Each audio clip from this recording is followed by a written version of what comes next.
आप सभी को नमस्कार। कल की क्लास में हमने वेक्टर अलजेब्रा का पार्ट देखा था और डीपीपी 3 मैंने रिलीज किया था आज सुबह। और डीपीपी 3 में जो क्वेश्चन थे वो वेक्टर अलजेब्रा के थे, होप आप लोगों ने ट्राई किए हैं। कुछ ही देर में मैं उसका सॉल्यूशन ग्रुप में शेयर करूंगा, तो आप लोग उससे मैच कर लीजिएगा कि आपने सही बनाया है कि नहीं बनाया है।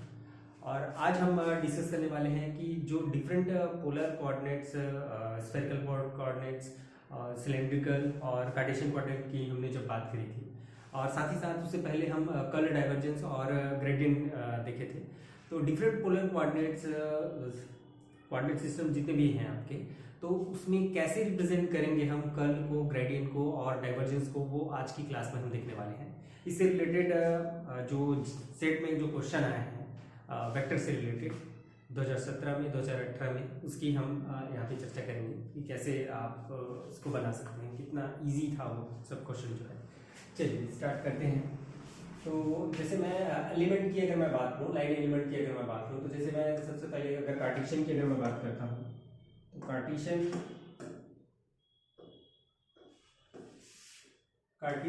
में क्या था आपका, कार्टेशियन कोऑर्डिनेट में क्या था आपका, जो लाइन एलिमेंट था that is D L is equal to क्या था आपका, D X I cap plus D Y J cap plus D Z J cap. ठीक है। उसके बाद जैसे हमने पोलर देखा, तो पोलर में आपका जो लाइन एलिमेंट था वो क्या हो गया था आपका, ठीक है, ये कितना हो गया था आपका D R R cap plus R D theta theta cap. और अगर हम नेक्स्ट स्फेरिकल पोलर में अगर बात करेंगे, स्फेरिकल पोलर में आपका क्या हो जाता है, that is D L is equal to D R R cap plus R D theta theta cap plus R sine theta D phi phi cap. Next है आपका सिलेंड्रिकल सिलेंड्रिकल सिलेंड्रिकल में कितना हो जाता है आपका D L is to that is D rho rho cap plus, हाँ यहाँ पे क्या आ जाएगा, rho D phi phi cap और डी जेड जेड कैप। ठीक है, ये सब आपके लाइन एलिमेंट हैं। तो 3 डायमेंशन में अगर देखें तो ये तीनों जो है 3 डायमेंशन में है। तो हम इसके बारे में कर्ल, डाइवर्जेंस और ग्रेडियंट के बारे में नहीं पढ़ेंगे, इसके बारे में केवल इन 3 कोऑर्डिनेट सिस्टम के बारे में पढ़ेंगे। ठीक है। तो देखिए, जैसे मैं यहाँ पर से अगर मैं तुलना करूँ, तो देखिए यहाँ पे क्या है आपका, ये जो आपका डी आर, यहाँ पे क्या आ रहा है आपका आर डी थीटा, और यहाँ पे क्या आ रहा है आपका R sine theta D phi आ रहा है। ठीक है। तो मैं बेसिकली स्केल फैक्टर की बात करूंगा, और साथ ही साथ यहाँ पे जो कोऑर्डिनेट हम जो लिए हैं, है ना, यहाँ पे देखिए कोऑर्डिनेट कौन कौन सा है आपका, ये आपका एक्स वाई जेड है। ठीक है। यहाँ पे क्या है आपका एक्स वाई जेड एक्सिस की हम बात किए थे, इस वाले कोऑर्डिनेट सिस्टम में हम आर थीटा फाई की बात किए थे। ठीक है। और इसमें क्या था आपका रो फाई जेड था। ये कुछ इस प्रकार से था आपका। साथ ही साथ जैसे मैं स्केल फैक्टर की अगर बात करूं, तो स्केल फैक्टर मैं किसको बोलूंगा, जैसे अगर कार्टेशियन कोऑर्डिनेट सिस्टम है तो dx के सामने जो भी आपका ये न्यूमेरिकल वैल्यू है, न्यूमेरिकल वैल्यू या कांस्टेंट है, या आप जैसे यहाँ पे देखिए, यहाँ पे कुछ नहीं है तो इसका मतलब ये है ना, और यहाँ पे कुछ नहीं है इसका मतलब, सॉरी, यहाँ पे कितना है आपका, ये आपका कितना है r है, और यहाँ पे कितना है आपका r साइन थीटा है। तो यहाँ पे क्या आ जाएगा 1 r sine theta scale factor हो जाएगा। यहाँ पे स्केल फैक्टर की अगर मैं बात करूँ तो क्या हो जाएगा आपका 1 हो जाएगा, यहाँ पे भी कुछ नहीं है मतलब 1 है, और यहाँ पे भी फिर से क्या है आपका 1 है। तो स्केल फैक्टर की अगर मैं बात करूँ तो ये हो जाएगा आपका 1 1 एंड 1। ठीक है। ये आपका क्या है आपका स्केल फैक्टर। ठीक है। ये क्या था आपका कोऑर्डिनेट था। ठीक है। और चलिए यहाँ पे देख लेते हैं स्केल फैक्टर क्या हो जाएगा, that is 1 r r sin theta हो जाएगा यहाँ पे स्केल फैक्टर आपका। यहाँ पे अगर मैं बात करूँ तो कितना हो जाएगा आपका 1 रो और 1, ये 3 स्केल फैक्टर आ गए आपके, तीनों के स्केल फैक्टर। ठीक है। ये सब याद रखना आपके लिए बहुत जरूरी है ना। ये चाहे डीएल की अगर मैं बात करूँ, स्केल फैक्टर की बात करूँ, ये स्केल फैक्टर है। अगर आपको केवल स्केल फैक्टर अगर पता है तीनों कोऑर्डिनेट सिस्टम में, तो तीनों के लिए आप लाइन एलिमेंट लिख सकते हो, आप सरफेस एलिमेंट भी लिख सकते हो, और साथ ही साथ आप वॉल्यूम एलिमेंट भी लिख सकते हो। राइट। चलिए देखते हैं इसमें। हाँ, साथ ही साथ इसमें अगर मैं यूनिट वेक्टर की अगर मैं बात करूँ, यूनिट वेक्टर, ठीक है, तो यूनिट वेक्टर यहाँ पे क्या था आपका एक्स कैप था, या आई कैप जे कैप के कैप था। ठीक है। चलिए इसको ले लेते हैं, that is I cap J cap के कैप था। यहाँ पे मैं यूनिट वेक्टर की अगर बात करूँ तो यहाँ पे क्या था आपका, that is R cap theta cap phi cap था। ठीक है। और यहाँ पे क्या था आपका ये रो कैप, फाई कैप और जेड कैप था, कुछ इस प्रकार से। ठीक है, ये आपके क्या हो गए, यूनिट फैक्टर्स हो गए। ठीक है, ये आपका स्केल फैक्टर हो गया और ये क्या हो जाएगा आपका क्वाड्रेंट हो गया। ठीक है, तो चलिए स्टार्ट करते हैं, इसको कैसे लिखेंगे। ठीक है, अच्छा सबसे पहले तो मैं लाइन एलिमेंट लिखना आप लोग को बता देता हूँ। जैसे देखिए ये तो एकदम ओके है ना, D X I cap plus D Y J cap और डी जेड के कैप, ये तो ओके है आपका। अगर मैं यहाँ पे स्फेरिकल कोऑर्डिनेट सिस्टम की अगर मैं बात करूँ तो देखिए ये आर वाला कंपोनेंट है, तो आर वाला कंपोनेंट है तो उसमें चेंज कितना होगा, डी आर होगा। ठीक है, तो 1 इंटू कितना हो जाएगा, डी आर हो जाएगा। आपको केवल स्केल फैक्टर पता है, आपको ये सब नहीं पता है। ठीक है, तो ये 1 इंटू क्या कर दोगे आप, डी आर कर दोगे। ठीक है, आर पहला वाला क्या होता है आपका, उसके बाद दूसरा वाला क्या होता है आपका थीटा होता है, तो थीटा में चेंजेस क्या हो जाएगा आपका डी थीटा हो जाएगा, ये क्या हो जाएगा डी थीटा हो जाएगा। तो उसको स्केल फैक्टर से मल्टीप्लिकेशन करके लिखेंगे तो कितना आ जाएगा, आर डी थीटा हो जाएगा। ठीक है, पहले क्या लिखे हम, डी आर लिखे, आर कैप आ गया। ठीक है, उसके बाद क्या हो जाएगा यहाँ पे स्केल फैक्टर कितना है, आर, आर इंटू कितना हो जाएगा डी थीटा, और उसके साथ क्या हो जाएगा यूनिट फैक्टर ले जाएगा, तो ये R D theta phi cap हो जाएगा। और नेक्स्ट वाले के लिए स्केल फैक्टर कितना है आपका, R sine theta into D phi और फाई कैप, तो ये कुछ इस प्रकार से हो जाएगा। क्लियर। जैसे लास्ट वाले की ये बात करें, इसकी बात करें तो देखिए यहाँ पे क्या आ रहा है आपका 1 रो 1 आ रहा है, 1 रो 1 आ रहा है, इसको कैसे लिखेंगे, ये कितना हो जाएगा आपका डी रो हो जाएगा, ये कितना हो जाएगा आपका डी रो हो जाएगा, रो कैप। देन नेक्स्ट वाला क्या हो जाएगा आपका, इसका स्केल फैक्टर कितना है आपका, that is rho, scale factor कितना है, रो है, तो रो इंटू डी फाई हो जाएगा और फाई कैप हो जाएगा, ये कुछ इस प्रकार से। और ये लास्ट वाला क्या हो जाएगा आपका डी जेड जेड कैप हो जाएगा। क्लियर है क्या यहाँ तक। चलिए आगे बढ़ते हैं। जैसे अब मैं एक बार उसको अच्छे से लिख देता हूँ यहाँ पे आपको याद रखने के लिए। ठीक है, इसकी एक प्रकार का समरी माने तो ये कोऑर्डिनेट हो गया आपका, मान लेते हैं कोऑर्डिनेट, और ये हो गया आपका स्केल फैक्टर, स्केल फैक्टर, और ये हो गया आपका यूनिट वेक्टर, यूनिट वेक्टर। ठीक है, तो पहला अगर मैं बात करूँ, ठीक है, अगर मैं पहला बात करूँ, अगर कार्टेशियन की अगर मैं बात करता हूँ, ठीक है, कार्टेशियन कोऑर्डिनेट सिस्टम में अगर मैं बात करूँ तो कोऑर्डिनेट क्या होता है आपका, ये आपका एक्स वाई जेड होता है, कोऑर्डिनेट क्या होता है आपका एक्स वाई जेड होता है, और स्केल फैक्टर क्या होता है 1 1 1 होता है, साथ ही साथ यूनिट वेक्टर क्या होता है आपका, that is I cap J cap के कैप। ठीक है, देन नेक्स्ट अगर मैं स्फेरिकल पोलर की अगर मैं बात करूँ, स्फेरिकल पोलर कोऑर्डिनेट सिस्टम की अगर मैं बात करूँ तो इस केस के लिए क्या हो जाता है आपका आर थीटा फाई होता है, कोऑर्डिनेट क्या होता है आपका आर थीटा फाई होता है, स्केल फैक्टर क्या हो जाएगा 1 आर आर साइन थीटा हो जाएगा, स्केल फैक्टर कितना हो जाएगा 1 आर आर साइन थीटा, अभी हमने देखा था। उसके बाद ये क्या हो जाएगा आपका, that is R cap theta cap phi cap, right. Then next है आपका सिलेंड्रिकल, अगर मैं सिलेंड्रिकल की बात करूं तो ये कितना हो जाएगा आपका, that is rho phi Z, rho phi Z हो जाएगा। स्केल फैक्टर क्या आया था 1 रो 1 आया था, स्केल फैक्टर कितना आया था 1 रो 1 आया था, और साथ ही साथ ये कितना हो जाएगा आपका रो कैप फाई कैप और जेड कैप। यहाँ तक क्लियर है। यहाँ से आप आसानी से याद रख सकते हैं कि कार्टेशियन का आप लेंथ एलिमेंट क्या लिखेंगे, स्फेरिकल का लेंथ एलिमेंट क्या लिखेंगे, और साथ ही साथ सिलेंड्रिकल का लेंथ एलिमेंट क्या लिखेंगे। ठीक है, अगर आपको लेंथ एलिमेंट लिखना आ गया तो साथ ही साथ आप क्या कर सकते हो, आप सरफेस एलिमेंट भी लिख सकते हो और वॉल्यूम एलिमेंट भी लिख सकते हो। ईएमटी में इसका बहुत ज्यादा यूज होने वाला है। ठीक है, चलिए आगे देखते हैं। अब जैसे मैं ग्रेडियंट की अगर मैं बात करूँ, 1 मिनट, इसको मैं थोड़ा सा नोटेशन यहाँ पे मैं आप लोग के लिए अभी लिख रहा हूँ। नोटेशन की अगर मैं बात करूँ तो सपोज इसका नोटेशन मैं u1 u2 u3 दे रहा हूँ, कोऑर्डिनेट का नोटेशन मैं क्या दे रहा हूँ u1 u2 u3 दे रहा हूँ। साथ ही साथ स्केल फैक्टर, स्केल फैक्टर को सपोज मैं h1 h2 और h3 दे रहा हूँ। स्केल फैक्टर को कैसे डिनोट कर रहा हूँ, h1 h2 h3 से डिनोट कर रहा हूँ, और साथ ही साथ यूनिट वेक्टर को e1 कैप e2 कैप और e3 कैप से अगर डिनोट कर रहा हूँ। ठीक है, जो कोऑर्डिनेट है इसको u1 u2 u3 से, स्केल फैक्टर को h1 h2 h3 से, और यूनिट वेक्टर को किससे e1 कैप e2 कैप और e3 कैप से। ओके, चलिए अब सबसे पहले हम बात कर लेते हैं ग्रेडियंट की। ठीक है, तो सबसे पहले हम बात करेंगे किसकी, ग्रेडियंट की।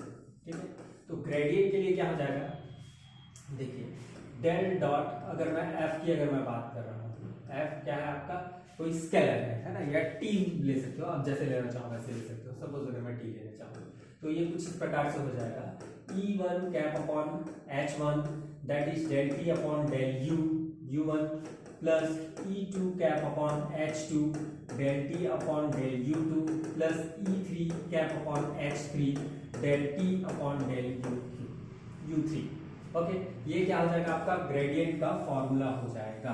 अब आप चाहो तो इसको कार्टेशियन में लिख लो, आप अगर चाहो तो इसको स्फेरिकल में लिख लो, और आप चाहो तो इसको सिलेंड्रिकल में लिख लो। तो कार्टेशियन वाला तो बहुत ही इजी है, उसको हम डायरेक्ट लिख सकते हैं। तो मैं स्फेरिकल और आपको सिलेंड्रिकल कोऑर्डिनेट सिस्टम का यहाँ पे बता रहा हूँ, ठीक है। तो स्फेरिकल की अगर मैं बात करूँ, स्फेरिकल पोलर कोऑर्डिनेट सिस्टम में इसको कैसे लिखेंगे, तो जो ये E1 कैप जो आता है, E1 कैप वहां पे क्या होता है, देखिए E1 कैप जो होता है ये होता है आपका R कैप, ठीक है। E2 क्या होता है, थीटा कैप, और E3 क्या होता है आपका फाई कैप होता है। तो वहीं से हम लिखना स्टार्ट करते हैं। तो ये हो जाएगा आपका delta dot T that is equals to, ये कितना हो जाएगा आपका, ये हो जाएगा आपका R कैप अपॉन H1 तो 1 होता है तो 1 ही रहेगा, ठीक है। H1 तो 1 होता है तो आपका 1 ही रहेगा।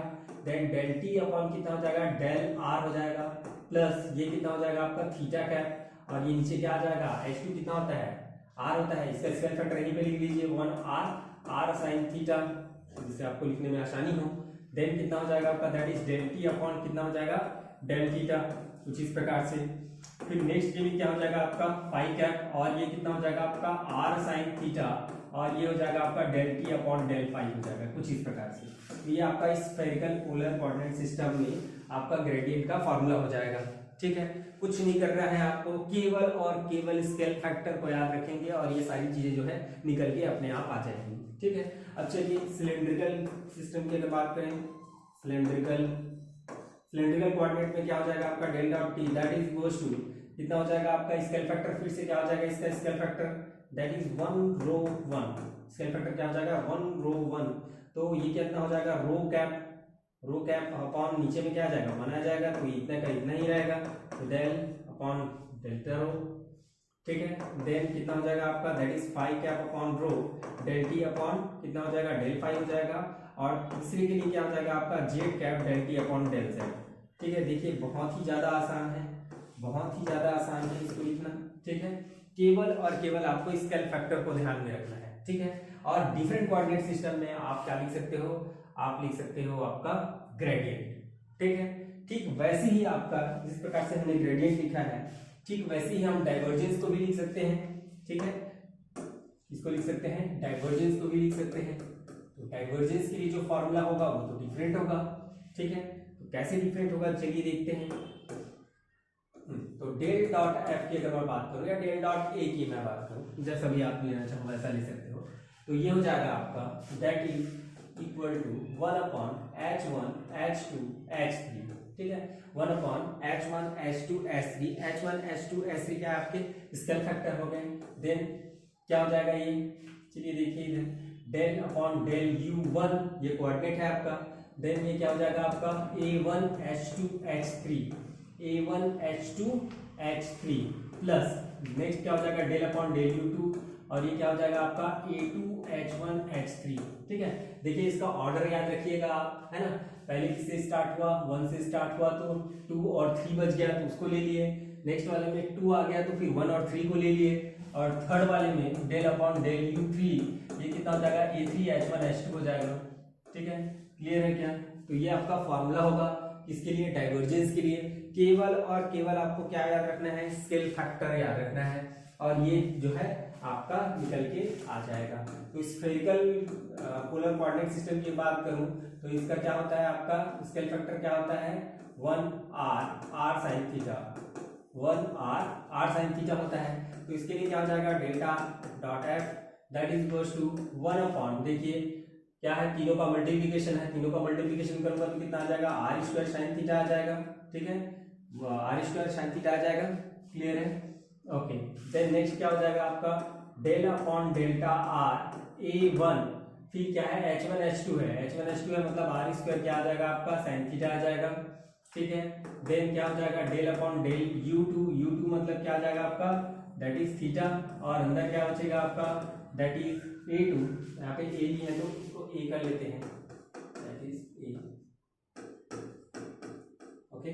चलिए तो A2 क्या हो जाएगा आपका H1 H3, H1 and H3 क्या आ जाएगा r sin थीटा आ जाएगा। देन नेक्स्ट क्या आ जाएगा आपका that is del upon del phi, हाँ क्या आ जाएगा that is A3 H1 H2, H1 H2 में क्या है आपका 1 और r है, तो ये कितना हो जाएगा r हो जाएगा कुछ इस प्रकार से। ये कंप्लीट है आपका, ठीक है।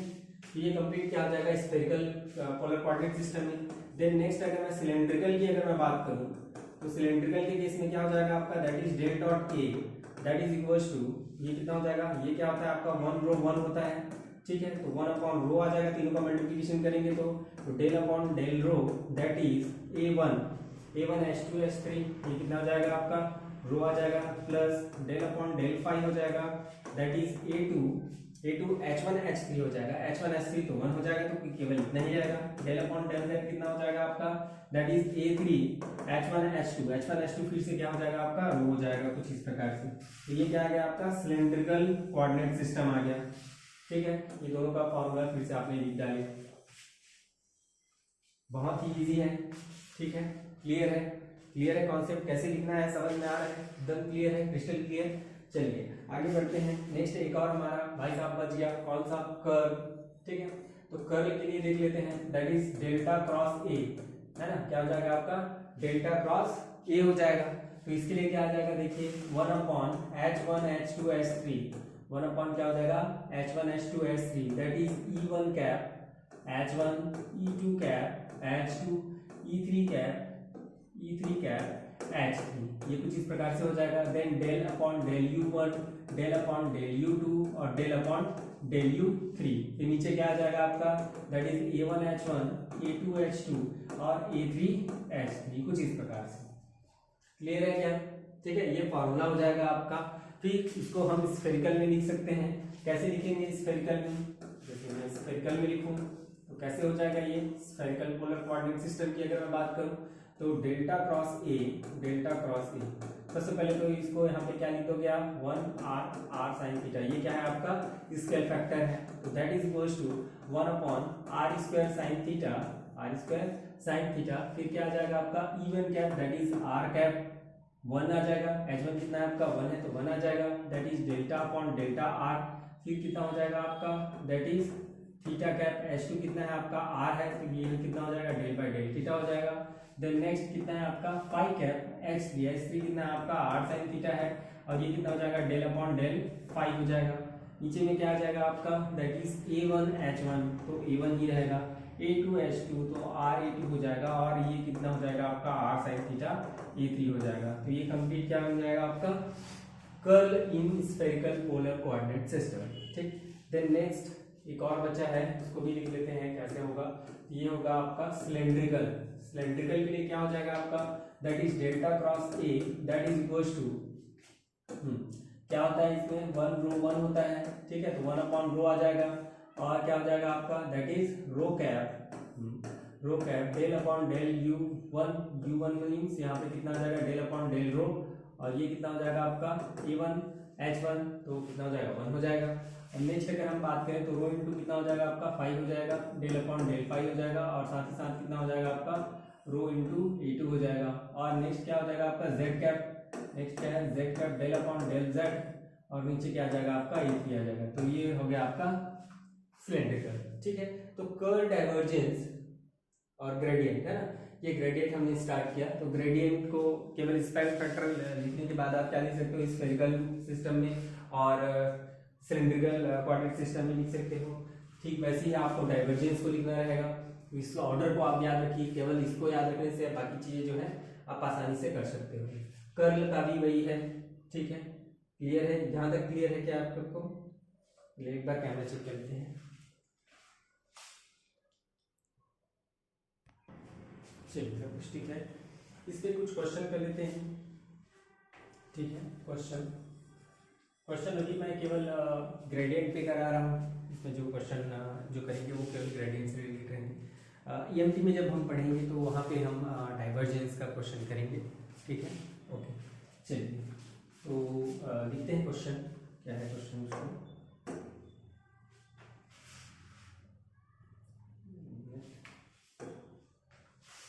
Find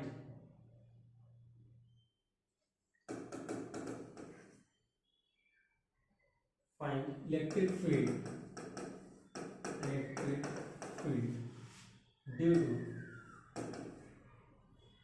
to the following potential.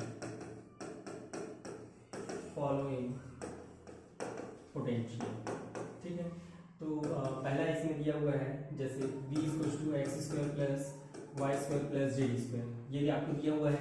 आपको क्या निकालना है, इसका इलेक्ट्रिक फील्ड निकालना है, पोटेंशियल दिया हुआ है। तो इलेक्ट्रिक फील्ड और पोटेंशियल में क्या रिलेशन होता है, ठीक है, ये होता है आपका माइनस डेल्टा डॉट v, यही होता है आपका E = minus delta dot v होता है।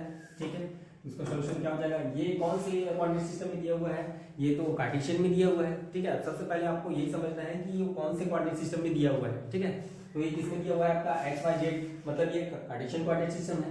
तो क्या हो जाएगा आपका, दैट इज E = ये डेल्टा कैसे लिखेंगे इसको, माइनस क्या हो जाएगा आपका del y del v upon del x i cap plus del v upon del y j cap plus del v upon del z k cap. ये कुछ इस प्रकार से हो जाएगा। तो देखिए इसमें क्या आ जाएगा, i कैप में आपका that is 2x i cap plus 2y j cap plus 2z k cap, कुछ इस प्रकार से होगा। कुछ पॉइंट दिया है क्या,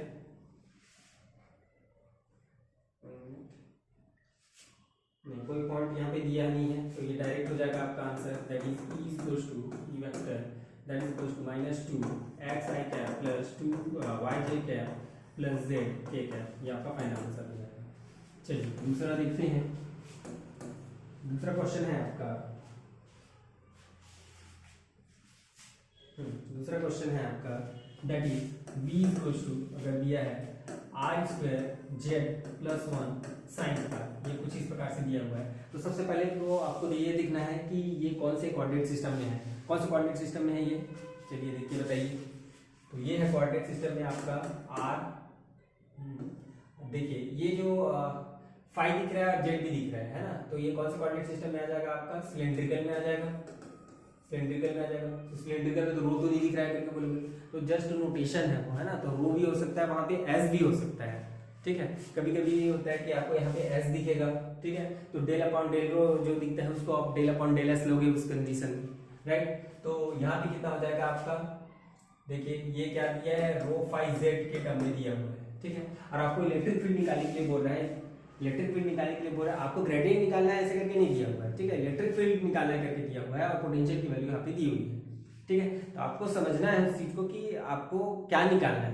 ठीक है, इलेक्ट्रिक फील्ड निकालने के लिए बोला, इसका मतलब क्या होता है आपका, divergence of your potential is equal to electric field negative gradient of vector of potential v is electric field, right. तो ये क्या हो जाएगा, देखिए फिर से E = सबसे पहले तो हम डेल्टा निकाल लेते हैं, डेल्टा v। ठीक है, तो ये कितना हो जाएगा आपका, कौन से कोऑर्डिनेट सिस्टम में है, सिलेंड्रिकल कोऑर्डिनेट सिस्टम में है। तो कैसे लिखेंगे इसको, that is r cap del upon del r that is v plus ये कितना हो जाएगा आपका फाई कैप अपॉन r, ये कितना हो जाएगा आपका del v upon del phi, और कितना हो जाएगा आपका दैट इज z कैप नीचे में तो कुछ नहीं आएगा, और ये कितना हो जाएगा del v upon del z हो जाएगा कुछ इस प्रकार से। तो आगे कितना हो जाएगा, देखिए del v upon del r करोगे तो कितना आ जाएगा, that is 2r z + 1 sin phi r cap, यही होगा। देन देखिए 1/r, ये कंप्लीट r² z + 1 बाहर आ जाएगा, और sin फाई का क्या हो जाएगा आपका cos फाई हो जाएगा, sin फाई का क्या हो जाएगा cos फाई और फाई कैप हो जाएगा। ठीक है, देन नेक्स्ट क्या हो जाएगा आपका z में क्या आ जाएगा आपका, देखिए r² तो दिख ही रहा है, और sin फाई भी बाहर आ जाएगा आपका, z का करोगे तो ये 1 हो जाएगा, तो ये कितना हो जाएगा आपका z कैप हो जाएगा।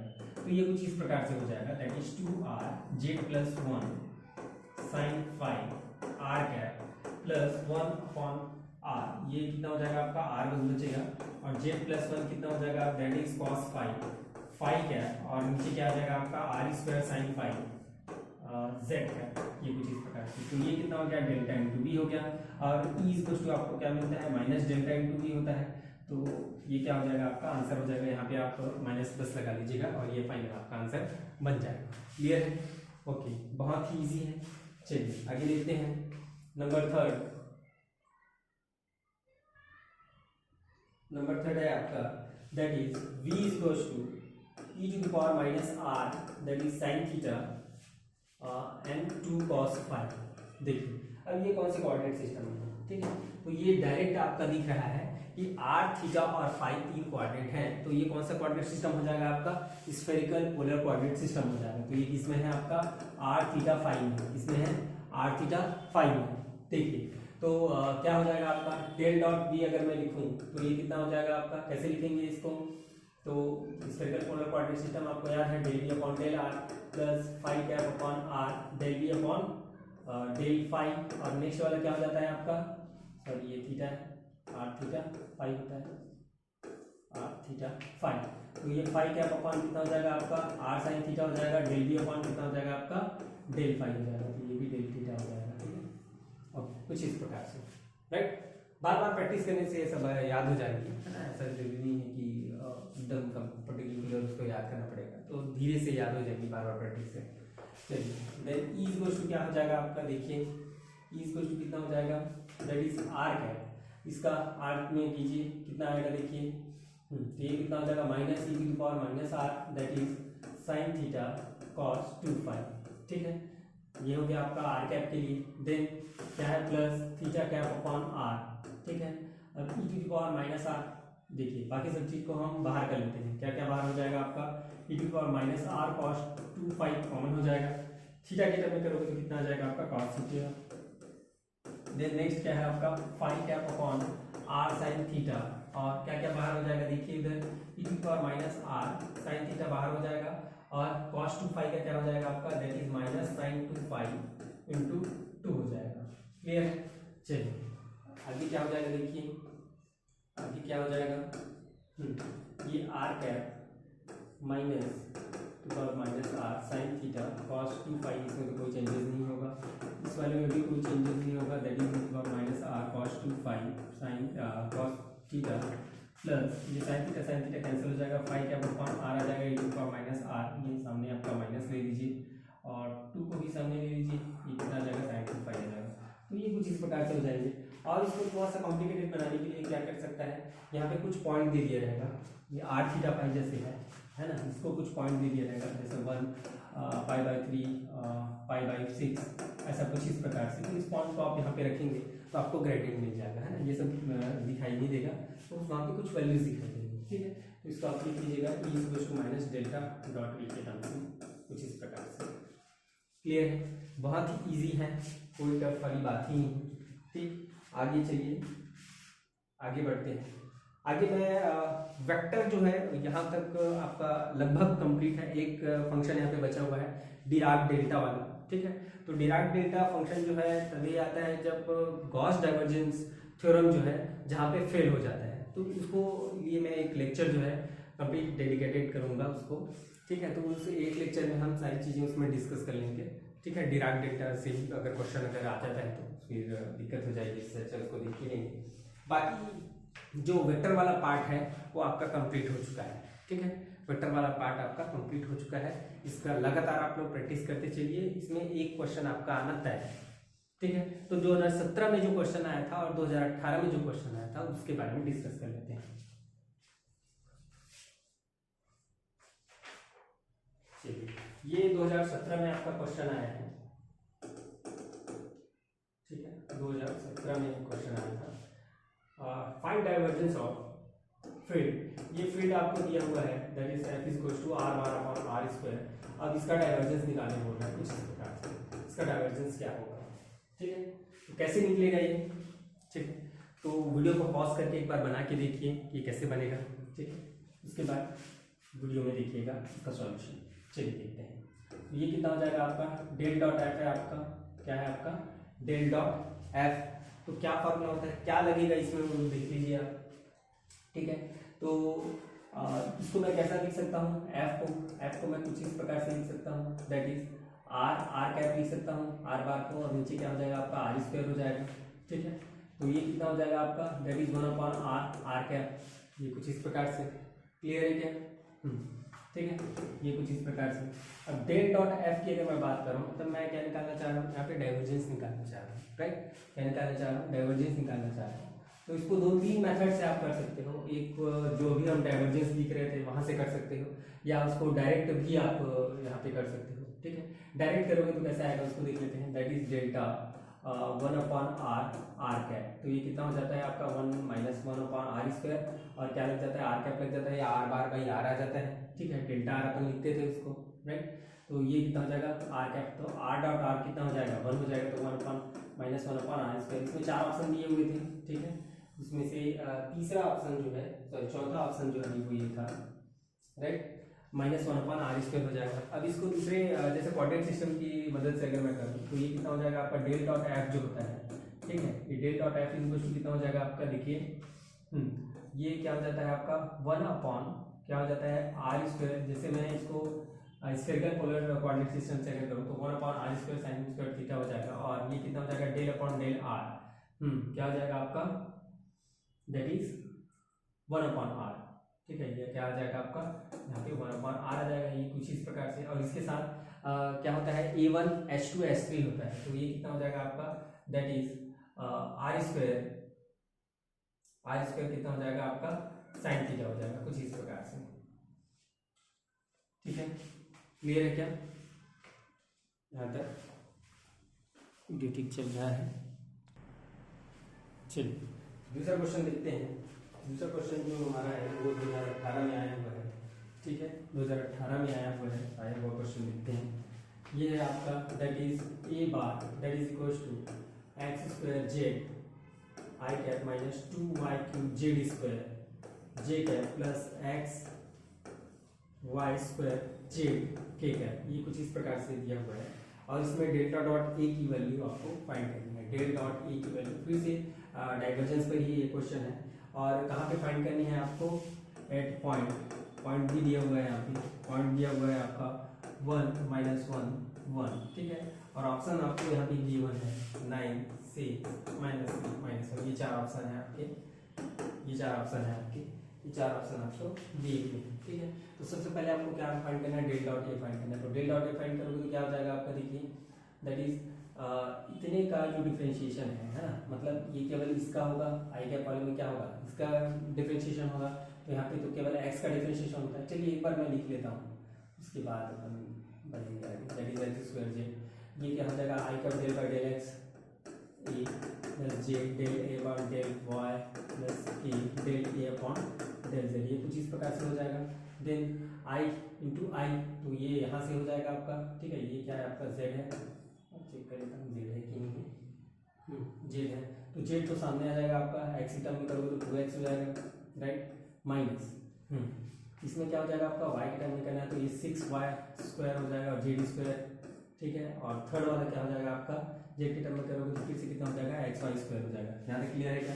ये देखिए 2x z हो जाएगा minus 6y square Z square हो जाएगा और 6y स्क्वायर हो जाएगा, ठीक है। ये डेल्टा डॉट ये हो गया। तो डेल डॉट ए जो है एक पॉइंट कौन से पॉइंट पे, दैट इज 1 - 1 1 पे, ठीक है। x इक्वल टू आपको 1 रखना है, y इक्वल टू -1 रखना है, और z इक्वल टू फिर से क्या रखना है 1 रखना है। तो कितना हो जाएगा देखिए 2 × 1 × 1, ठीक है, -6 - 1 का यहाँ पे स्क्वायर हो जाएगा और z 1 का स्क्वायर हो जाएगा, और प्लस x का यहाँ पे 1 और -1 का स्क्वायर हो जाएगा। तो कुछ इस प्रकार से कितना हो जाएगा, ये 2 हो जाएगा और ये हो जाएगा -6 और ये हो जाएगा माइनस दैट इज +1, ठीक है। तो ये फाइनली क्या मिलेगा आपका 3 - 6 यानी कि -3 -3 आपका क्या हो जाएगा, आंसर हो जाएगा। तो सी इज द करेक्ट ऑप्शन, ठीक है, ओके। चलिए, और इससे रिलेटेड जो डीपीपीज हैं वो ग्रुप में मैं शेयर करूँगा आप लोग के लिए, ठीक है।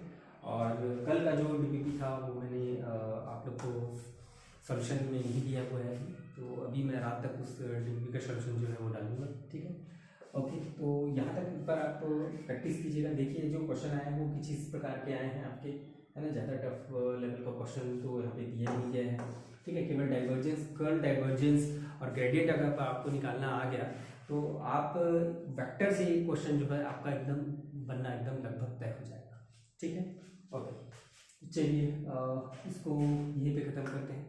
जो नए बच्चे इस वीडियो को देख रहे हैं उनको मैं यही कहूँगा कि शुरू से आप लेक्चर 1 से आप जो है स्टार्ट कीजिए देखना, तभी आपको जो है समझ में आएगा कैसी चीज़ें हो रही हैं यहाँ पे। और क्वेश्चन प्रैक्टिस के लिए आप जो है व्हाट्सएप ग्रुप ज्वाइन कीजिए, कमेंट बॉक्स में मैं जो है ये इसका लिंक जो है वो दे दूँगा, ठीक है, ओके, थैंक यू।